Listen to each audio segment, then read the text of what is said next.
Assalamualaikum warahmatullahi wabarakatuh.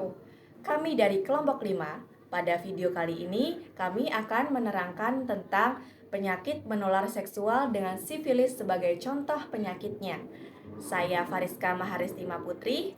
Saya Syafa Apriliana. Saya Dwi Nur Febrianti. Selamat menyaksikan. Penyakit menular seksual merupakan gangguan kesehatan yang menyerang organ genital seseorang, baik pria maupun wanita.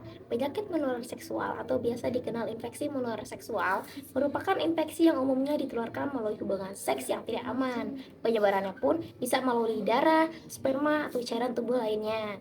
Salah satu contoh penyakit menular seksual yaitu sifilis atau raja singa. Sifilis adalah penyakit kelamin yang disebabkan oleh bakteri. Penyakit ini dimulai melalui luka yang tidak nyeri, biasanya pada alat kelamin, rektum, atau mulut.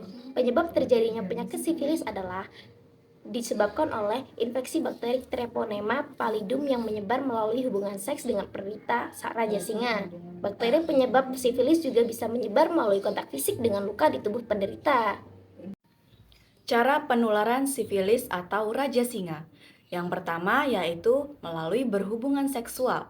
Sifilis lebih mudah menular selama tahap primer dan sekunder. Melakukan hubungan seksual tanpa pengaman dengan orang yang terinfeksi merupakan cara penularan sifilis yang paling utama. Hal yang perlu kamu ingat, kebanyakan orang tidak menyadari bahwa mereka memiliki penyakit ini karena tidak mengetahui adanya luka pada alat kelaminnya.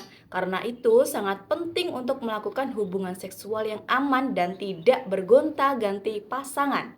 Lalu, yang kedua, ciuman. Selain melakukan kontak seksual, penularan sifilis juga bisa terjadi akibat berciuman. Luka sifilis juga dapat terjadi di bibir.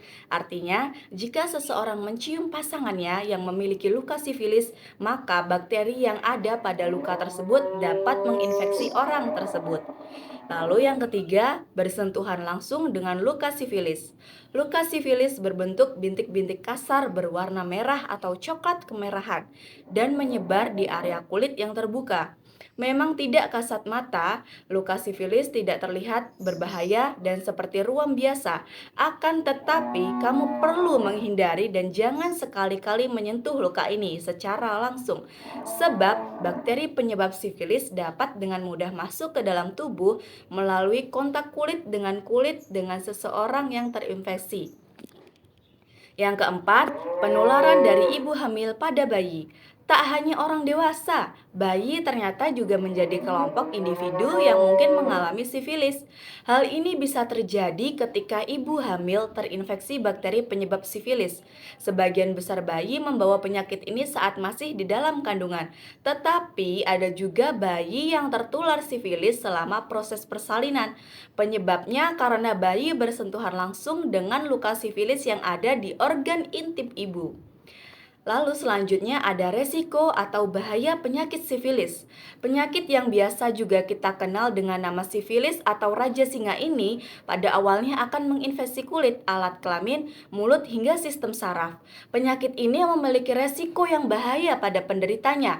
Akibatnya bisa merusak otak, jantung, kematian janin, bahkan merenggut nyawa penderitanya jika tidak diobati. Pencegahan sifilis dapat dilakukan dengan 1.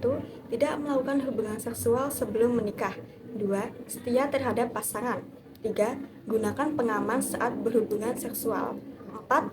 Tidak mengkonsumsi narkotika, psikotropika, dan zat adiktif. 5. Screening sifilis dan infeksi menular seksual lain. 6. Deteksi dini pasangan dan terapi. Pengobatan sifilis. Bagi primer dan sekunder, pengobatan dapat dilakukan dengan antibiotik melalui pemberian suntikan dengan biasanya bisa dilakukan selama kurang lebih 14 hari. Untuk sifilis tersier dan pada wanita hamil, waktu pengobatan akan lebih lama dan menggunakan antibiotik yang dokter berikan melalui infus. Pengidapnya akan menjalani tes darah untuk memastikan agar infeksi telah sembuh dengan total setelah menjalani pengobatan antibiotik. Cara mengatasi sifilis, kamu perlu berhati-hati apabila muncul gejala berupa luka di kelamin, mulut, atau anus, serta memiliki faktor resiko terinfeksi sifilis. Pemeriksaan lebih lanjut diikuti dengan pemeriksaan laboratorium penunjang dapat dilakukan oleh dokter spesialis dermatologi dan venerologi. Sekian pemaparan materi yang dapat kami sampaikan.